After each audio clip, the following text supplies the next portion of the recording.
અને હવે વાત કરીએ આજના એજન્ડા વિશે। આજનો એજન્ડા નંબર 1 આપને બિગ વોલ પર દર્શાવી દે, જેમાં વાત કરીશું રાજ્યમાં વધતો ઠંડીનો ચમકારો, પરંતુ 11 દિવસ મોડી ઠંડીની શરૂઆત થઈ છે, એટલે કે ગત ડિસેમ્બરમાં આ વખતે જે ઠંડી હતી તે અનુભવાઈ નથી રહી અને આ શિયાળો ગરમ લાગી રહ્યો છે હજી સુધી, પરંતુ આવનારા દિવસોમાં ઠંડીનો ચમકારો વધશે।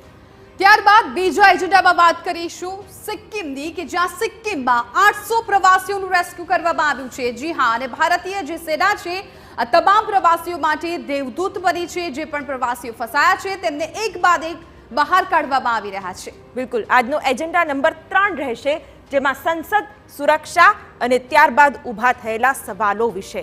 ગઈકાલે જે ઘટના બની, જેમાં સંસદ પર હુમલાની 22મી વર્ષીએ જ એક એવી ઘટના બની કે જેમાં સુરક્ષાની મોટી ચૂક સામે આવી છે, તેની પણ કરીશું વાત। અને ત્યારબાદ ચોથા એજન્ડામાં વાત કરીશું એક્શનમાં ઇન્ડિયા, કેન્દ્રને ઘેરવા રણનીતિ। જી હા, આજે ઇન્ડિયા ગઠબંધનની બેઠક યોજાવાની છે। રાષ્ટ્રપતિ સાથે પણ આ ગઠબંધન છે મુલાકાત કરવાનું છે, સાથે જ હવે તેઓ સરકાર સામે લડવાની રણનીતિ પણ તૈયાર કરી રહ્યા છે। અને આજનો એજન્ડા નંબર 5 આપને દર્શાવી દે, જેમાં વાત કરીશું 1 કલાક 50 મિનિટમાં અમદાવાદથી અયોધ્યા।